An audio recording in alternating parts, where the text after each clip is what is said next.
Hi, I'm Anna Nabby, freshman class president. We have a panel of guests here today to discuss the issue of hunger and food insecurity. This event is the beginning of a month-long unit on hunger. Each panelist will be introduced by a ninth grader. At this time, I will call on Matt Hansen from Mr. Perkle's class.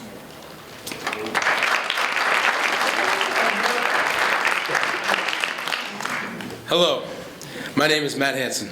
Shelley Pingree started representing Maine in 1992 in the state senate, and in 2008 she became a U.S. Congresswoman. She's a member of the House Appropriations Subcommittee on Agriculture. She supports efforts to make school lunches healthier and promotes using local produce instead of food shipped in from across the country. She has provided a pre-recorded video statement for us. It is my pleasure to introduce Miss Shelley Pingree. Hello to everybody at Deering High School. Thank you so much for inviting me. I'm Congresswoman Shelley Pingree, and I represent the 1st Congressional District of Maine. I think it's great that you are all getting together today to talk about the issues around hunger. It's a pressing problem in our country, and certainly in the state of Maine, and one people don't spend enough time talking about.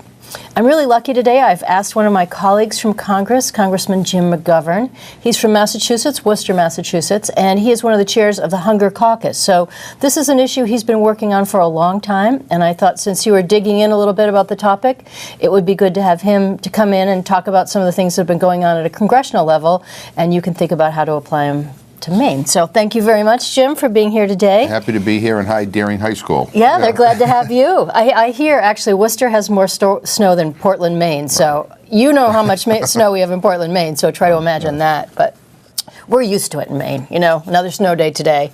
Anyway, so we have a couple of questions the kids have sent us, and we'll just spend a few minutes talking about these. From your perspective, working on a long time, why does hunger even exist in our country? What are the causes? Yeah. Well, first of all, I believe it should not exist. Absolutely. And I tell people all the time that hunger is a political condition because we have the food, we have the resources, we're the richest country in the history of the world, we have mechanisms to get people food. We have everything but the political will. I mean, this is a problem that's solvable. Some issues, I don't know what the solution is, but as you know, because you're working on these issues for many, many years, that this is an issue that if we wanted to, we could solve. I mean, hunger means that people don't have enough to eat. Right. People miss meals, and there are children who miss meals. There are working people who miss meals. There are senior citizens who miss meals, and it's something that we ought to come together and fix. And I've asked the president to do a White House conference on food, nutrition, and hunger, just to bring everybody who cares about this issue together. And, including students. We should bring them into the mix and lock everybody in a room until we come up with a roadmap to solve this problem, to end it once and for all. And when people say we don't have the money to do that, my response is we can't afford not to, because if you're hungry, you don't learn in school. Right. If you're hungry, you tend to get sick more often, and there are other costs associated with it, but this is a solvable problem. No, you're absolutely right. And Jim is on the Agriculture Committee, and I'm on the Agriculture Appropriations Committee, and we've served together on those committees. And one of the issues that you've been great about fighting, and we've both been concerned about, is that we don't fund SNAP benefits adequately. Some people call them food stamps, but basically it's the assistance people need to get by, whether it's to feed their kids or senior citizens who don't have enough or working people who don't make enough. Do you think there's hope in sight for getting adequate funding there? So, we have a very difficult political climate here in Washington, and no matter what your party affiliation may be, I think everybody would agree that the people who are in charge of Congress right now don't think very highly of food and nutrition programs, especially don't think very highly of SNAP. I would like to think that they've reached the wrong conclusion because they haven't spent enough time studying the issue, or they haven't talked to anybody who's on the benefit, or maybe they've never been to a food bank or a food pantry. Because I think if you talk to people who are on this program, you'll realize that, first of all, it's not a very generous benefit. Right. Usually people on SNAP end up having to go to food banks to supplement that benefit because it's not enough. And and the fact is that we ought to make sure in this country that we treat food as a right. I mean, nobody should be hungry. You can go without a computer. You can go without an air conditioner. You go without an iPhone or whatever. But you can't go without food. Right. And we need to refocus attention amongst our members of Congress here on what the reality is. It's hard to be poor in America. There are too many poor people, and we shouldn't demonize poor people who need food. We shouldn't belittle their struggle. Absolutely. Both Congressman McGovern and I, after this little interview, we're going to go on to our committee hearings. You're going to Agriculture, I'm going to Agriculture Appropriations, and this is just the beginning of our committee hearings, but certainly these topics will come up because nutrition programs are done through the Department of Agriculture, and this is going to be a very hot topic this year, and we'll both be fighting to make sure that none of this funding is cut because And the hearing I'm going to right after this in the Agriculture Committee is focused exclusively on SNAP. So it's going to be not a very pleasant hearing, but nonetheless, I think it's important for people like us to defend it. I mean, to remind people what the reality is. And the narrative that's out there that somehow people are abusing the program is not represented by reality. I mean, it's the most efficiently, effectively run program. And by the way, you can only use SNAP to buy food. You can't use it to go out and buy a lottery ticket. You can only buy food with it. So it's exclusively about food. Absolutely. And people, would prefer to have a good job that paid enough, to buy their own food. In fact, the majority of people on the program are senior citizens and children. Of the people who can, and the disabled, and of the people who can work, the majority work. Now think about it. You're working a job full-time, and you're still so poor that you qualify for SNAP. We ought to be focused on how you make work pay. We ought to be talking about increasing minimum wage. We ought to be providing incentives to get employers to pay their employees more. But if you work full-time and you work in this country, you ought not to have to be in poverty. And that's the real scandal. Not that we're providing people a benefit to put food on the table. It's that even when you work, you don't earn enough to get out of poverty. Well, we're going to have to thank you kids a lot because the fact that you're getting our blood boiling before we're going to our hearings today means we're going to be just that much more charred up. I'm ready for a fight. I'm ready. There you go. Well, and that's part of what this is fighting for what needs to happen here. So let's just wrap up a little bit with one of the other questions the kids asked us, which is, what are some of the other challenges with dealing with hunger, and are there other solutions that we haven't talked about yet but are really critical to make sure that people have enough to eat in this country? Well, first of all, when we talk about combating hunger, it's not just about getting people food, it's getting people nutritious food, because that's an important part of this discussion as well. There is actually a link between food insecurity and obesity, because when you don't have very much money to spend on food, you tend to buy things that you can afford, which tend sometimes to be not so healthy. And so we got to focus on nutrition as a part of this. The other thing is, in addition to providing benefits to help people deal with the immediate cause of hunger, we need to, again, focus on these long-term issues like job security and making sure that work pays a decent wage, making sure that senior citizens have retirement security so that they're not debating between whether to pay for their medicine or their food. I was at an emergency room at a hospital in Massachusetts where a doctor was telling me about senior citizens that come into the emergency room because they're taking their medication on an empty stomach when it says take with a meal. I've been to hospitals where children basically have what we would call a common cold, but end up in the emergency room because their immune system is so compromised from lack of nutrition and food that they end up having to spend many days in a hospital. So, we also, and we're blessed in Maine and in Massachusetts with some wonderful farmers.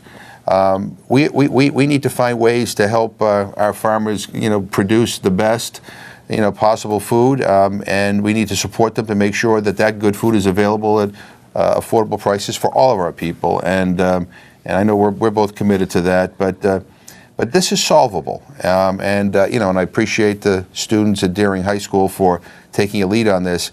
The first thing that has to happen is people need to be aware and they need to care.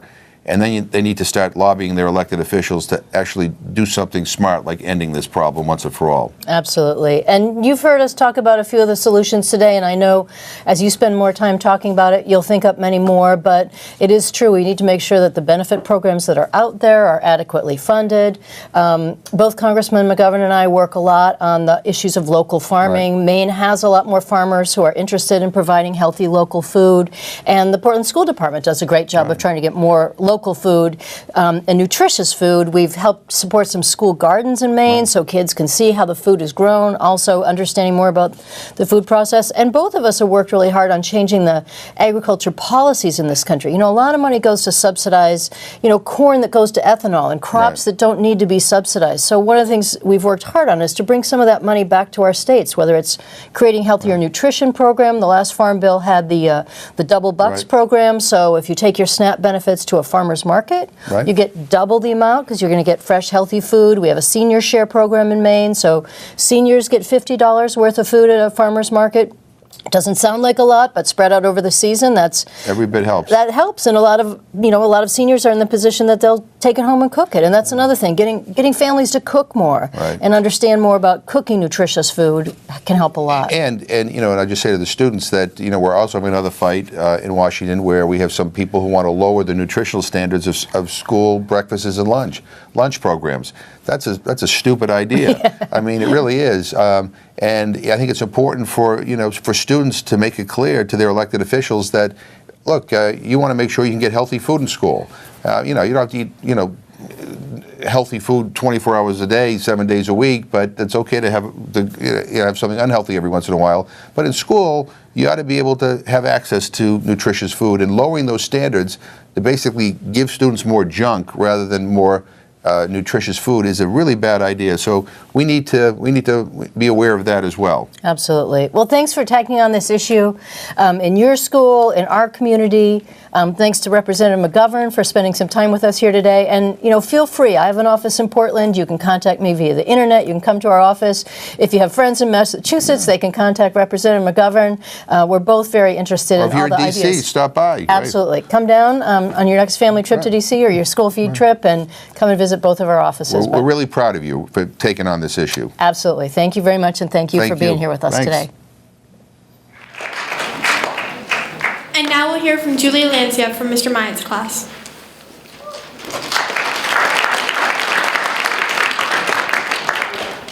Today, I am honored to introduce a man that has been fully involved in the Portland Public Schools food program. He has greatly improved our school lunch systems by providing free breakfasts, more nutritional lunches, and after-school snacks. He won the School Nutrition Association Outstanding Director of the Year Award for Maine for his efforts to provide nutritious and delicious meals. He reformed the outdated central kitchen to a new nutrition program with updated facilities and improved food safety. He's an advocate of the farm-to-school movement and has worked with the community team in Gorham to reinvent the Maine Harvest Lunch as a statewide event.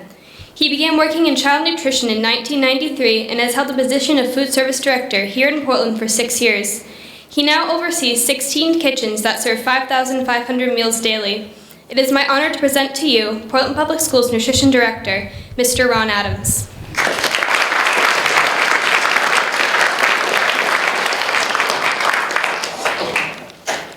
Mr. Adams, would you please tell us how, through your work, are you addressing the issue of hunger and food insecurity? You have about 5 minutes for this and any other comments. Right. You're going to wave at me at 4 minutes, right? So,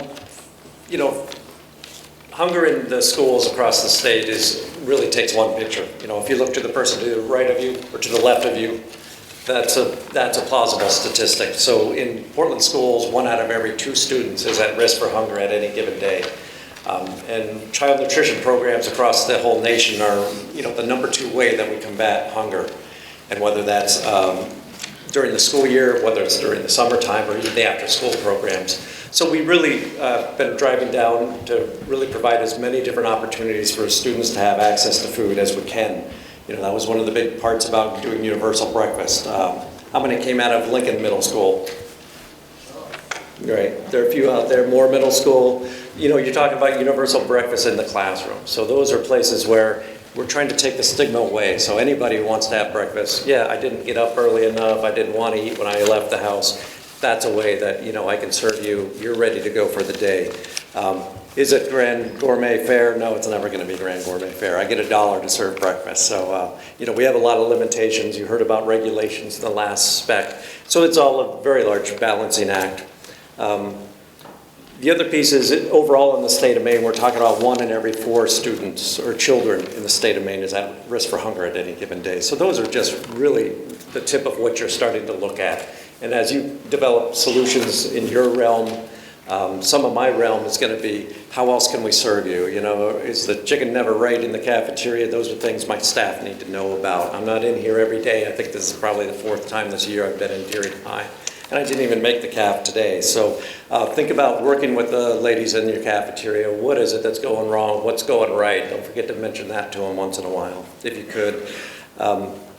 One of the big parts about hunger is the awareness piece. You know, there are teachers in different schools. We could be at 70%, you know, free and reduced rate in that school, which is an indicator of the possibility for food insecurity. And remember, food insecurity isn't necessarily hunger, but it's the stress of not knowing where we're going to get tomorrow's meal or where we're going to have tonight's meal from. And that's a stress that builds up through the family. So my role is really, how can we offer a number of different meals every day, throughout the day, so that takes a little pressure off the families. You know, if I can do a better job in the schools, not only in Portland, but across the state, then those are less families that have to go to the food pantry to supplement that, you know, they can stretch their food dollars a little bit longer. So it all goes back to how many of you as students can I get into the lunchroom? Because the more you guys eat lunch or breakfast or snacks, the more money I have then to drive back into the local agriculture programs. And that's really how it all feeds. So, you know, you're thinking about what can you do as students. From my vantage point, I've got a couple things. If you only eat lunch in Quality Shop, hey, once a week, how about coming into the cafeteria? Bring some of your friends, or maybe some of your friends who don't always have money to go there, or bringing it from home or whatever. But you know, you got to kind of have that. Everybody's in it. It's okay. It's not prime gourmet food, but you know what? It's pretty good. We're going to get through it, and we can always change it. You know, we brought in Portland pie pizza crust because we identified it as something. We sent the cooks out so they could go learn how to make it better. So we're trying to do those different options. One of the other things I think is a great opportunity is, you know, during the summertime. So we do summer feeding around the city in 16 different sites. Anybody can walk up, 18 or younger, and have a meal, do an activity. We usually have some kind of literacy or STEM research, anything like that goes on, if you can believe that. But there are those sites across the city, but we hardly ever see anybody over 10 years old show up at those sites. So, you know, kind of my offer to you guys is if you could design what you'd want to have in the cafeteria and we could get the principals on board, you know, I would set up whatever you would classify as someplace I'd like to go for a meal or an activity, you know, whether you want bands in the cafeteria for the whole summer, that could be, you know, whatever you design, but how to attract your fellow classmates to come have a meal. Because I can provide the meal with no charge to anybody. We can work on the menu and things like that. So that's really one of my big pushes for you guys to look at. And the other piece that Representative Pingree talked about was just the local food. So we're right now, 35% of every dollar that we spend goes back to the local food economy. And that's Oakhurst Dairy. It's going to be carrot farmers in Madawaska, of all places. But that's a really big important piece. So when we talk about why don't people have money for jobs, well, maybe we can develop more jobs if we're spending more money on local food. And that's really kind of where I'm trying to drive everything. So we kind of solve that issue the whole way around. So I really look to you folks. You're really what drive my business. You're what drive, you know, it's a great reward when we put something out that you like, and then it's another day when something doesn't go right, one of those days, I'm sure. And we have to go back to scratch and figure out what to do. So there are a lot of answers, and a lot of those answers are in your hands.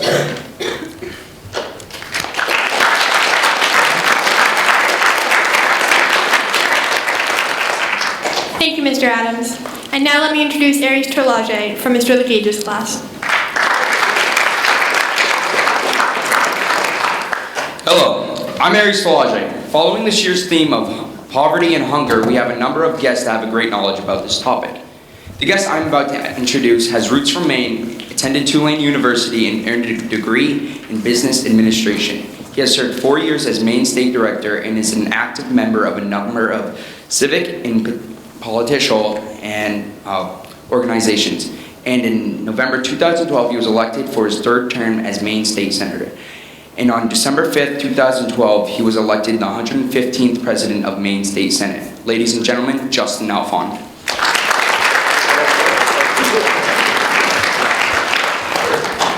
Senator Alfond, would you please address the same question?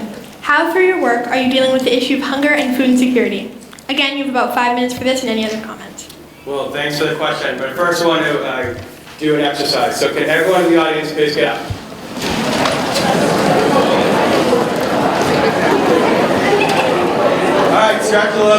sitting for a second, but the point is, and I'm just randomly going to pick this section right here. Can you all sit down? And you all keep standing up, and can you please sit down? So I want everyone to look around the room, because what I've just done is we have 100% of people in here. About a third of you just sat down. At Deering High School, 64% of your peers are eligible for free or reduced meals. Think about that. So only this section sat down. You're all set. But everyone else in this room, we qualify for free and reduced meals. It's a pretty outstanding number, something that we need to work on together. Okay, let's sit down. So, 64% of Deering High School students are eligible for free and reduced lunch. I usually think about Portland a lot, but then I'm also thinking about what's going on at the state level. Because I have, as part of what I'm thinking about, 180,000 students that are K through 12. So we know in the city of Portland there's about 7,000 students, and the mayor, I'm sure, will hit you up on all kinds of stats about Portland, but I'm thinking about 180,000 students. And of those 180,000 students, like Ron suggested, almost 50%, it's around 86,473 students, I'm not going to be almost, it's exactly that, are eligible for free and reduced lunch. It's 46%. So it's just an outstandingly big number. This number of 46%, 86,473 students every day come to school not knowing where that next meal is going to come from. And that's 365 days a year. So what am I doing about it? I can throw out stats all day long. Well, first I'm introducing bills to try to improve a bunch of different USDA programs. So right now the United States USDA will pay for breakfast, lunch, after school, and also summertime feeding. So these 4 programs. In the state of Maine, we have 86,000 students that are eligible. But we know a lot of students aren't eating, and that's a problem because when you don't have the full belly, you're probably not going to reach your full potential. So what I've tried to do is look at some of the weaknesses of those 4 programs, and I thought I was doing a good job. I was like, okay, let's look at summer. And summer, amazingly, out of the 86,000 students, only 17% of the students across the state of Maine that are eligible get food in the summer. Well, something's wrong with that, right? So I was like, well, let's just try to create a bill around summer. And I did do that, and it was successful. And this, last summer we fed a lot more students than the summer before. But what I quickly realized is if we're going to tackle the 86,000 students across the state, we need to have a plan, right? I mean, when you guys go into school every day, you have a plan. Your teacher has a plan, you have a plan, you guys work on it together. The state of Maine had no plan, whether it was a 1-year plan or a 3-year plan or a 5-year plan, to end student hunger. So one of the bills that I introduced was, let's create a plan. Let's create a blueprint to create a 5-year plan to end student hunger, which Ron Adams was a part of, and there was a great panel of experts, both elected officials and experts in the field of hunger, and we came up with that plan, and we came up with strategies, and that's one way that I think I'm trying to address student hunger. The other thing that I'm trying to do is I realize that, schools can't solve it alone. Your families can't solve it alone, although those are the 2 really, really big keys. Government needs to play a big role, the nonprofit sector has to play a big role, and the private sector has to play a big role. So another way that I think I'm trying to help out to end student hunger is by creating a catch-all organization called Full Plates, Full Potential.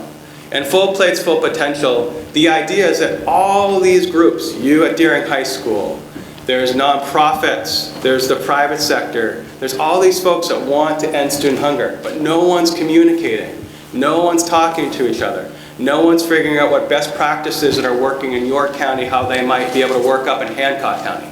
No one's trying to figure out how we really move the needle in a bigger way together as one state, and so this organization is going to do that. We're going to bring together all the folks that are interested in ending student hunger and make sure that we understand what the left hand and the right hand are doing. So those two things, creating a 5-year plan and creating kind of a catch-all organization, are just two of the things that I'm trying to do. But I think at the end of the day, the final thing that I'm trying to do is be on panels like this, just have the conversation. Like Ron said, the stigma around this issue is incredible. How many people talk about being hungry on a regular basis? That's good, thank you. But look at that. I mean, like, this is not a topic that we talk about routinely, openly, honestly. And one of the biggest problems we have in our state is that people, when you say student hunger, they say, oh, that's not in my town. That's the town over there. That's the town up there. That doesn't happen in Portland. No.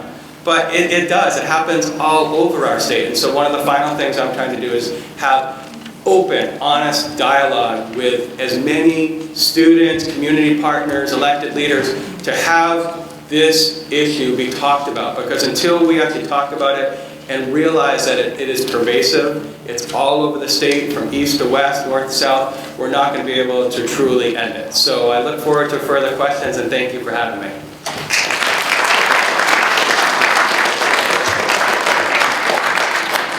Thank you, Senator Alphon. Shonda Robinson from Mr. Small's class will now introduce our next panelist.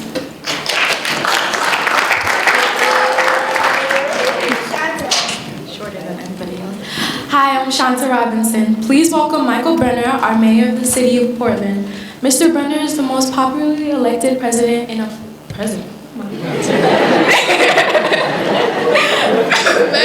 approximately 9 decades, receiving more than 55% of our citizens' vote.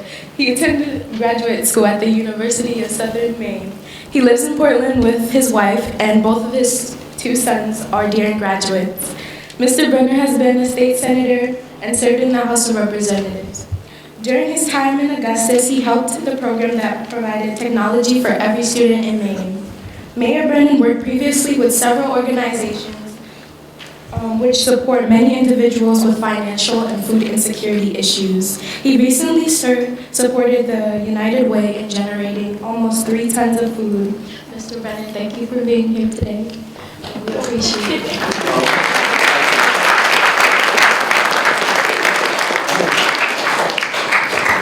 Thank you. Mayor Brennan, how through your work are you addressing the issue of hunger and food insecurity?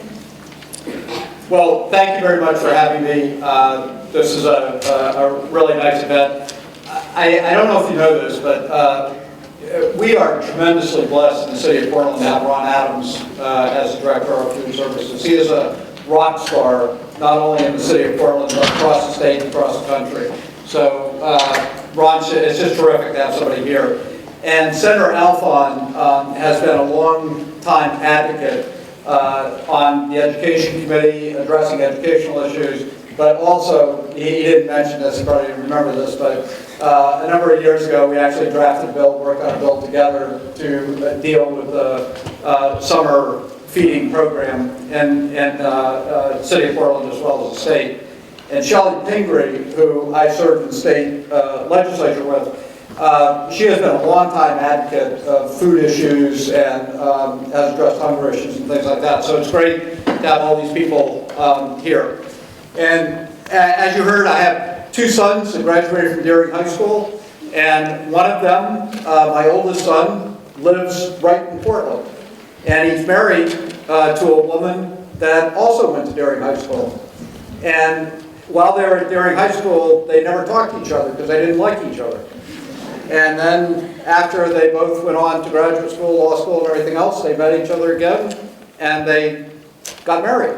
So for all of you out there that you look to the left and the right, the person you see you don't like, they may be your future spouse at some point. My youngest son, who is not the most attentive student at Deering High School, he currently lives in Istanbul, and he teaches at a university and teaches English at a university in Istanbul, and he speaks Spanish, French, Turkish, as well as English. So for any of you that see your world right now as being in Portland, graduating from Deering High School is a great way to then have an opportunity to travel around the world and experience the world and learn different languages. So that's my little introduction to being able to talk about hunger. Before I was elected mayor, I worked at the Muskie School at University of Southern Maine, and I worked on a task force that we had looking at hunger in Cumberland County. And I got to tell you, I was both shocked and then embarrassed to find out that in 2002, the state of Maine ranked second in the country in hunger. Second in the country. And Mississippi was the only state that had a higher rate of hunger than we did in the state of Maine. And as a citizen in the state, and as a former legislator, I found that embarrassing that we did not have the capacity to provide basic necessity of food to people in the state of Maine. So on that task force, there are a number of different recommendations we made, including one, as I mentioned, with Senator Alfond, to talk about the summer feeding program. But when I became mayor, one of the first things I did was create the mayor's initiative on healthy and sustainable food. And we have now spent the last 2.5 years looking at ways that we can deal with hunger and food issues in the city of Portland and in the state of Maine. 85% of all the food in the state of Maine comes from outside the state of Maine. So we are incredibly vulnerable in the state of Maine to any hiccup in the food chain that occurs across the country because we are so dependent on food coming from out of the state into the state. The other negative side effect of that is that so much of the food that we import, we create a huge carbon footprint because so much of it has to be transported into the state of Maine in trucks and other ways that create more fossil fuel. So one of the things that we've tried to do in the city of Portland is talk about how do we buy local, how do we support local farmers, how do we support the local economy. And I don't know if Ron did this purposely, but I thank him for doing this. But what we've been working on in the city of Portland, and by 2016, we want 50% of all the food in the Portland school system to be locally grown. 50%. Currently, 2 years ago, it was 30%, we're at 35%. And my challenge to each and every one of you today is that if you buy your school lunch, if we have 15% of all of you that aren't buying your school lunch, buy your school lunch, we will be able to get to 50% without it costing Portland taxpayers, the Board of Education, or the city any more money. And if you do that, you cut the carbon footprint, you're helping global warming and helping the climate, you're supporting the local economy, and you're also helping each other eat more healthy food.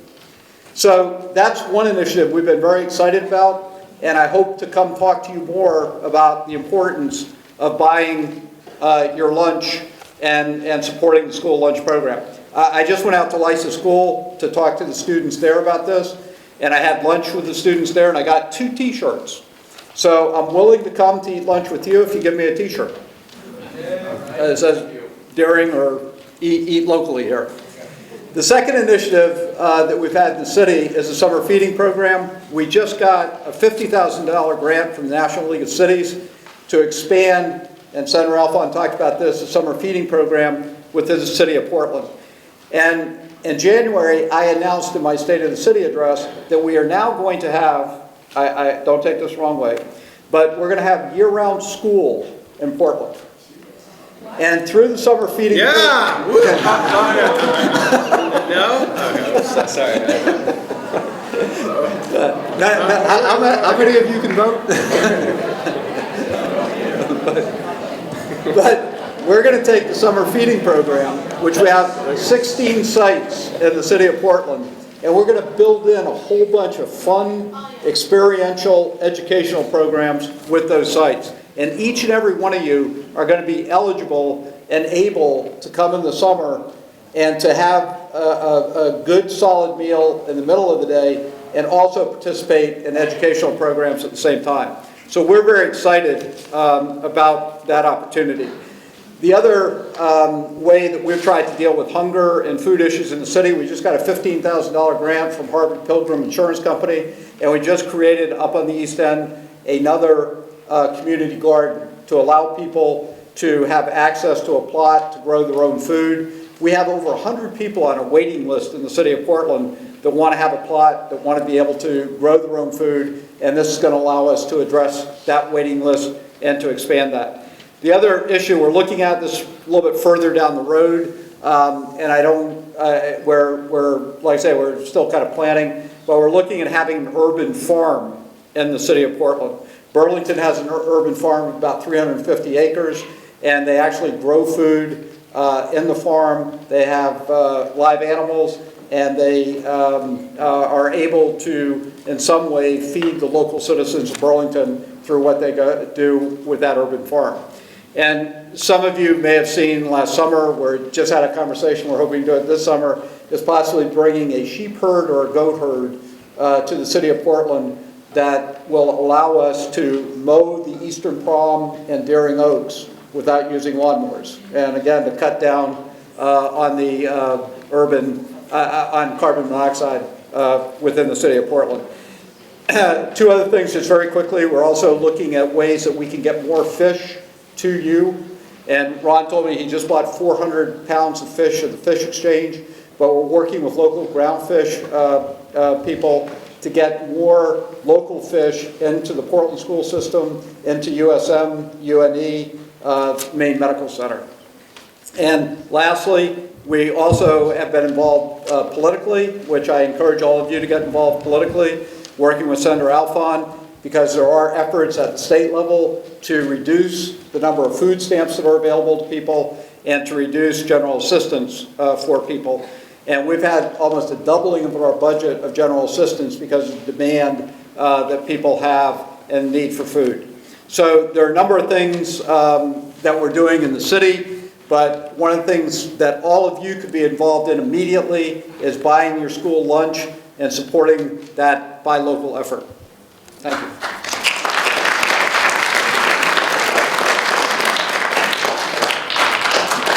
Thank you, Mayor Brennan. Now let me introduce Narman Ali from Mrs. Hall's class.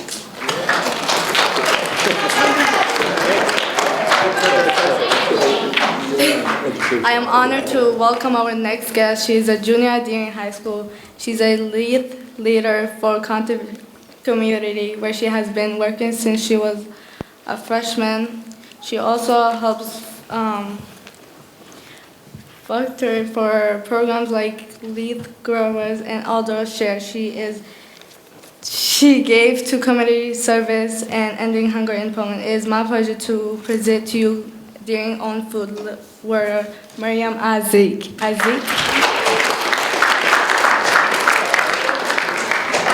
Thank you guys for being here today, and my name is Marianne, and just to start off, I want to define food insecurity. Food insecurity is when you don't know where your next meal is going to come from, or you don't have a meal that meets your nutritional value. And I recently found out that we not only rank number 2 in the nation, but we also rank number 1 in New England of the highest food insecurity rates, and that just shocked me.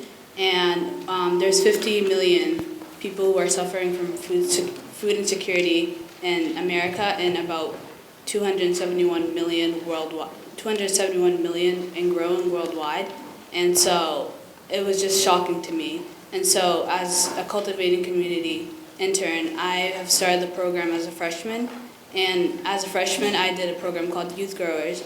And in the Youth Grower program, I learned basic things such as planting, cooking, and also do outreach and go out in the community and help others. And so while I was in Cultivating Community, I helped with this senior farm share that Shelley Pingree talked about. And the senior farm share is basically where the government gives Cultivating Community and other programs money to provide food or vegetables to senior citizens. And so I was part of delivering the food to the senior citizens.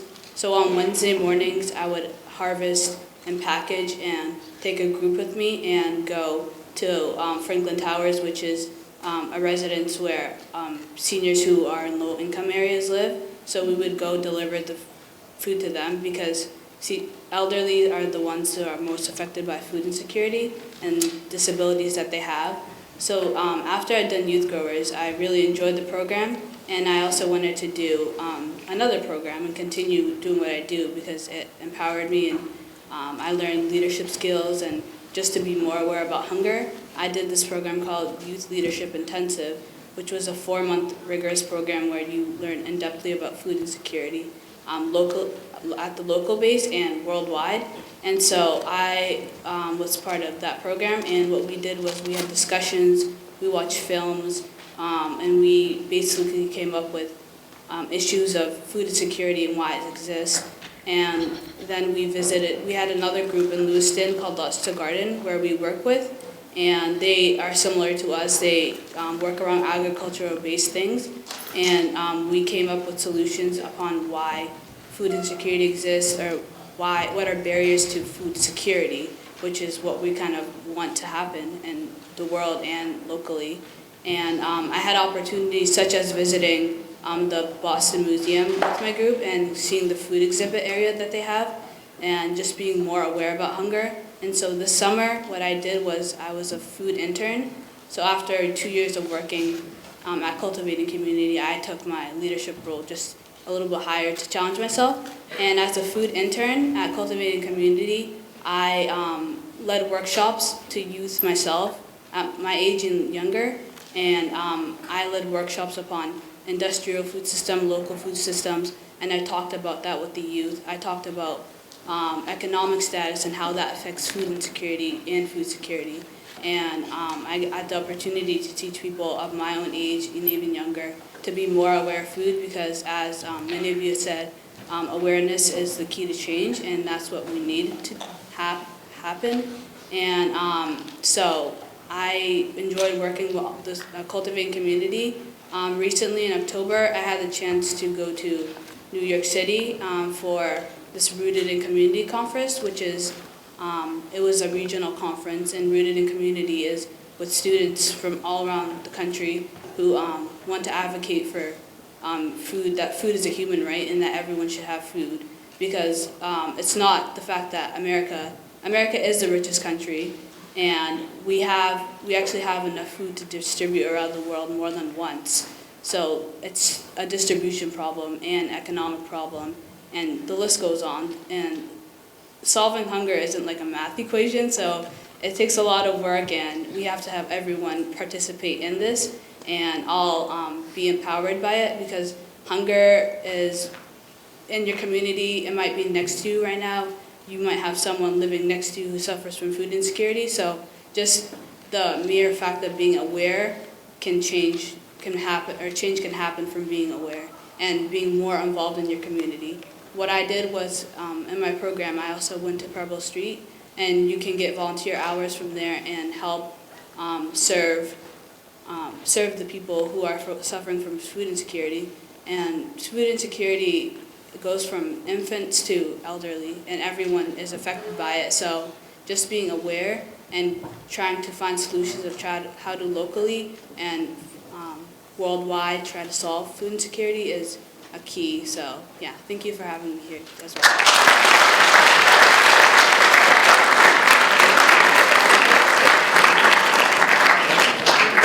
Thank you, Ms. Isak.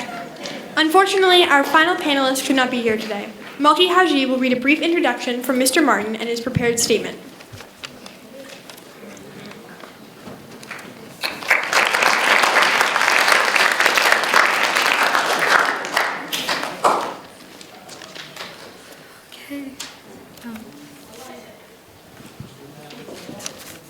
Hi everyone, my name is Malki Haji, and ladies and gentlemen, Mr. Gary Martin, who is the director of Maine Center for Economics Policy, unfortunately couldn't make it here today, but he sent a statement that he wanted all of us to hear.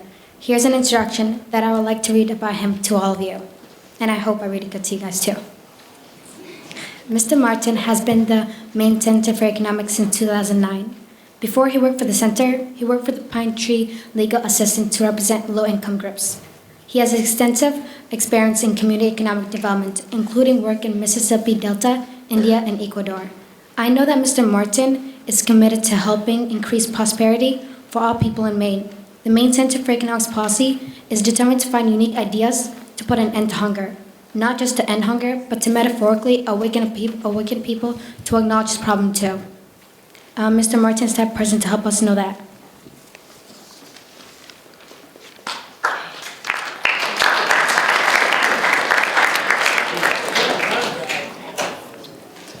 Now, Mr. Martin hoped to focus on systematic issues, poverty and inequality.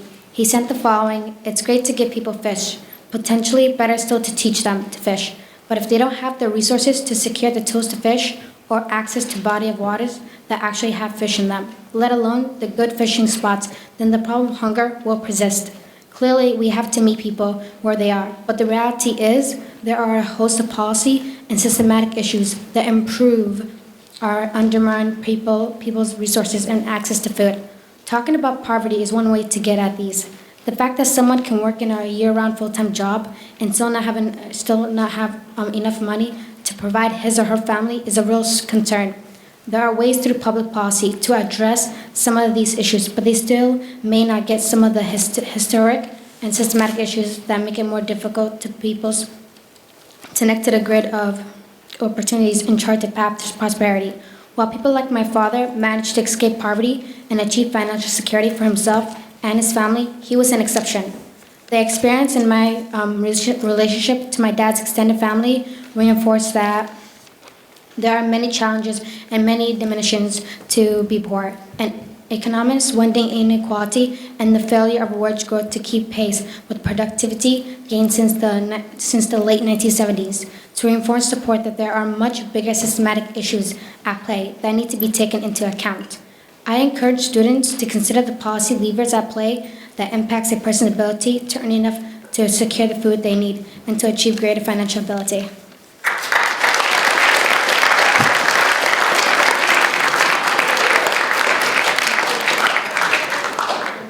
Thank you all for coming. With our remaining time, we'll take questions from the audience. Please stand if you would like to ask a question, and a teacher will come over with a microphone.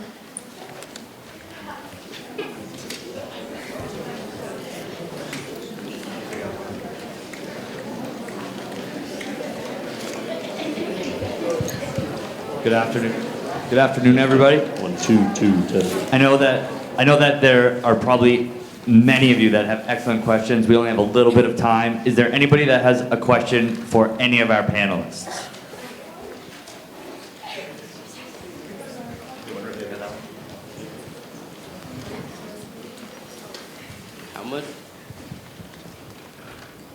How much money do you think it would take to stabilize hunger in Maine? This question goes to any of you guys.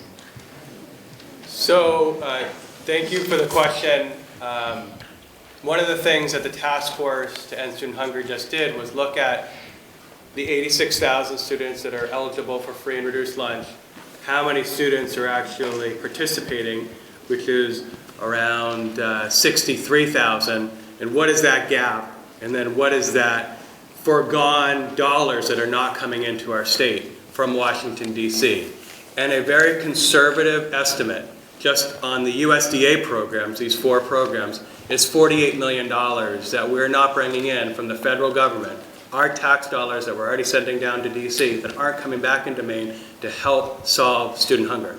I think that is a very conservative number. I think you start there, and then that's only addressing student hunger. We're not talking about all the other kind of facets of hunger that affect seniors, that affect low-income people, but this is just student hunger. So that 48 is a rock bottom number for just students, the 180,000 students, and then from there it would take off from that. I also just want to say that I didn't say this in my opening statement. When I look out here and see the diversity of Deering High School, it makes me really, really excited, because I know in this community out here, you all have the chance to end student hunger, and I know that it's going to take all of you. And when I hear the speakers come up and just so eloquently introduce us, it just really makes me proud to be a Portland resident. And I've got 2 young kids of my own, and I don't know if they're going to go to Deering or Portland or Casco Bay, but it makes me feel so proud to see such an incredibly diverse community of students so interested in such an important initiative. So thank you.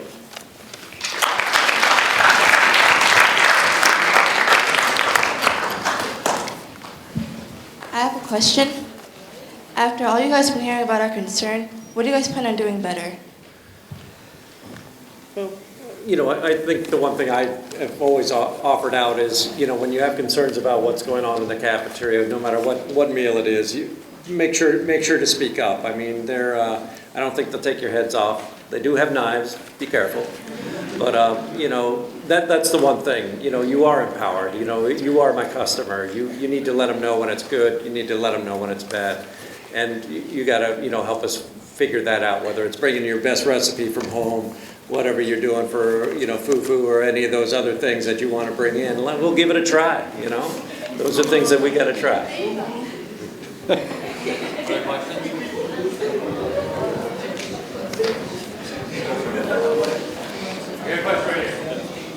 So you're talking about how the distribution of food was like a problem for spreading around the food and everything. So what are some other ideas that you guys have for making sure it gets around everywhere?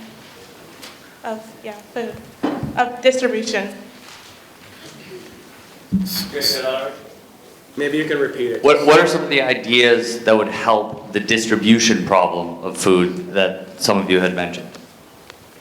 So on the state level, when we start thinking about access to food, one of the things that we need to think about is how we actually are delivering the food to Ron and the food directors. I mean, we've got lots of local farmers, we've got big food distributors, but they can only give the raw materials to kitchens across the state and our schools that can work with what they're getting. And so we've got a real mismatch at times about all the access to food, so potatoes and carrots and all the things we grow so well, and what we can deliver to Ron. So that's something that we identified in the task force, is figuring out how we might need to make some strategic investments in kitchens across the state, but not only kitchens, but the actual places that we distribute food and process food at. So, for example, Ron has a great new facility, but a lot of schools across the state don't. So if there's a hub, regionally that is bringing in all the potatoes, bringing in all the carrots, bringing in all the raw materials, apples and whatnot, storing them there, processing there, and then delivering them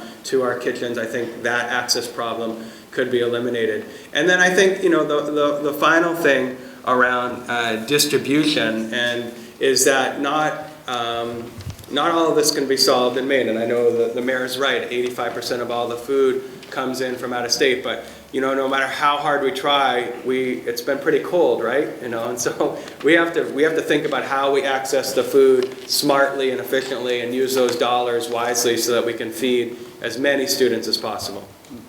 And Senator Alphonse right about the processing capacity. We now have situations where we grow blueberries in Washington County. They go down to Boston or Massachusetts to get processed to come back to the state of Maine.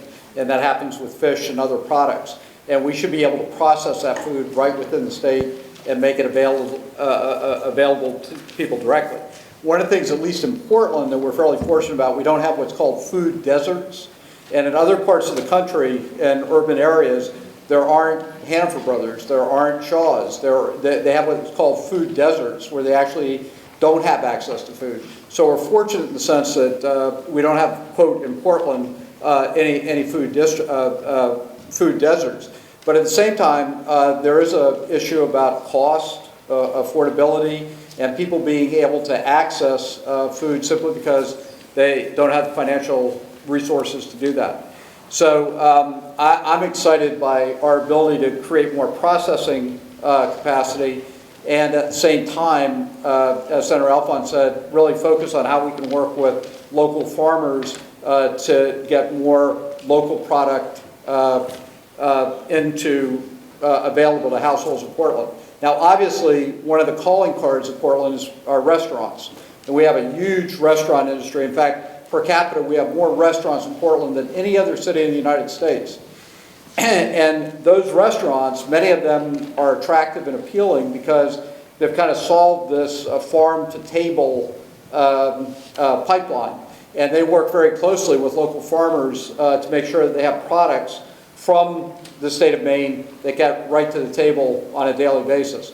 So we just need to keep improving those type of pipelines. We need to keep improving that type of distribution, because then that gives access to people to more healthy food. And then obviously with Ron, the more that we can bring healthy food, local food into the Portland school system, again, that's supporting the local economy, but it's also giving you the opportunity to have access to good local Maine food.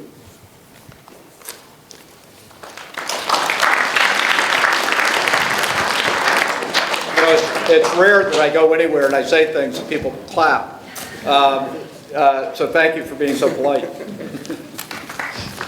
Hello. I have a question. You mentioned that when we all stand up, that 64%, I think, has free reduced lunch, and if 15% more pay for their lunch, that would help with money and wise. So those with free reduced lunch, how would we help? Thank you. You know, I think it's it all goes around participation. It's like, hey, you know, encourage your friends to go with you at some point. You know, pick one of the days when your best pizza's on the menu to do something along that line. It's all awareness. You know, it's talking about it's hard to talk about it. Hey, you know, I'm not sure what we're going to do this weekend, but I think that's the piece. So when we're talking about 15% more kids eating meals, that's really, you know, right now we have about half the kids in Portland eat a lunch with us any given day, so 3,500 kids. If that goes to 60% of the kids having lunch any given day, then I can get right to that 50% of the foods being local, because that's more money coming into us. But it's also more meals going into you guys. You know, when you go to the Quality Shop or Portland kids go to one city center, yeah, you can have a Mountain Dew, you can have, you know, three kinds of gummy bears, but you know what, that's not exactly your best lunch in the world out there. So that's really what we have to do as the school cafeterias. Here's a model menu, a diet that, you know, all the science in the world came up with. Yeah, and I think it'd be great if all of you today accept the challenge that Ron and I have put out, Senator Alfon, to increase that percentage. What did you say the percentage has to be? We're right around 50. We need to get to 60. So we need another 10% of all of you in this class and during high school to purchase that school lunch, so we can get to that 50%, so that we can again support the local economy and cut carbon emissions. So when everybody says, what can we do? There it is. You know, so that means if you only eat lunch once every 10 days, you eat lunch twice, you're helping. That works. It's that easy. And just to put another little kind of side note to this, so 64% of Deering High School students are eligible for free and reduced lunch. I would bet $1 that not all of you have registered. So if you're not registered, then when you go into your cafeteria that Ron's made that great food, you don't get that free reduced lunch. So thus, you're either paying out of pocket or you're running off campus. So first, we need to get more Deering students registered. Then we need you to participate. And then finally, we need you to consume this great food that Ron is suggesting. So that's how, even without, you know, kind of the dollars in your pocket, that form that gets sent home is really, really important for you to fill out with your parents. Because that form gets you that golden ticket to have this, you know, this great food for breakfast and lunch and after school every single day. And then also that links you to summer feeding. So that form is really, really important, and that's how I would challenge you all to think about that piece. And Ron just agreed to cook for you anything that you wanted, so.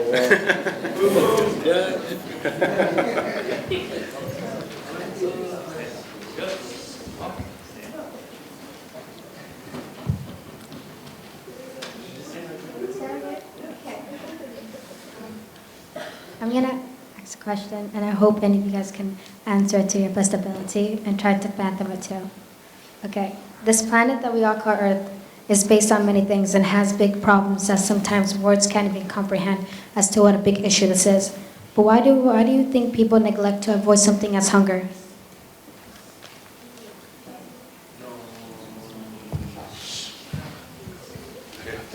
Yeah, I think so. So I mean, awareness is a big thing, right? I mean, that's the piece. There's no one who's going to go out and say, I can't find food for my family this weekend. That's one of those pieces that happens. And you know what? As a food service director, I don't worry about that piece of it. Maybe it's not a job was lost. There's extra bills. I went to the dentist, things like that. The bills got in the way. That's really, I address what that symptom is, which is, I've got a meal out there. It's hard for folks to talk about it, So think about what that gut feeling is when you're driving down the street in Portland and you have the panhandler in the medial strip.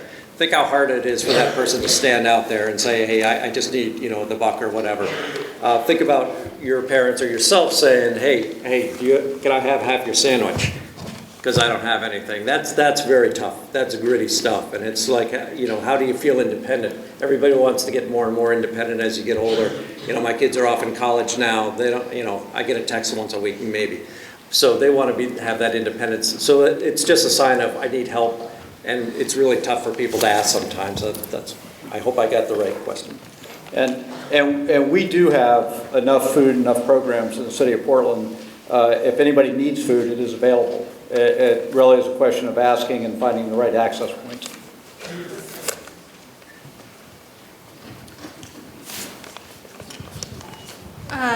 Okay, so thank you all for coming. And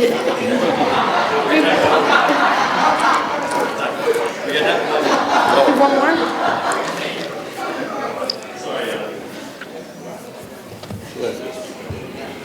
How are you going to make sure working families get higher wages, and how long will that, do you think will that take? So I'm going to look at it from the state level. I know the mayor's got a big initiative here in the city of Portland, but there is no doubt that something is really wrong when I and you all make this statement that you can work 40 hours a week at minimum wage and not be able to provide for your family or for yourself. There's something wrong fundamentally with that statement. It is a moral obligation, it is a political obligation, it is an ethical obligation that we do better as a state and country when you're doing everything we've asked you to do, which is work 40 hours a week, and you still can't provide for yourself and your family. So at the state level, we continually put out bills, at least myself and my colleagues put out bills to raise the minimum wage. Now, is that the only tool in the toolbox? No, but increasing someone's earning power so that as a working family, you have the ability to pay for your basic necessities, housing, food, water, transportation. Those are just the basics. We're not even talking about trying to take a vacation or anything like that. So that's something that we try to do at the state level, is try to increase the minimum wage. We've been unsuccessful. I've been up there for 6 years. There's always multiple minimum wage bills. At the federal level, they've also been incredibly unsuccessful. And so, now I pass it off to the local level, because if federally we can't get it done, at the state of Maine we can't get it done, then we pass some of these issues, unfortunately, to the municipal level. On March 12th, the Finance Committee of the Portland City Council will consider a proposal that I put forward to increase the minimum wage in Portland to $9.50 in the next year, $10.10 the following year, and $10.68 in the third year. And if we pass this, which we believe we can legally pass, and we believe that we have the authority to pass it, we would be the first city on the East Coast, other than Washington, D.C., to pass a minimum wage at the city level. So I'm very excited about that possibility. Each and every one of you, if you believe that the minimum wage in Portland should be increased, please write to your Portland City Councilor and encourage them to support an increase in the minimum wage. Let me try that one again. Now you can say thank you. Thank you. Thank you so much for coming. Yep. All right, you guys.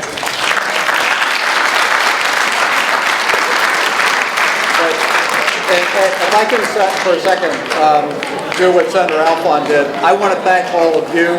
I want to thank the faculty. And this event was great, and thank you for the work and the commitment that you've made to this issue. It makes me feel better about the future of Portland. Thank you.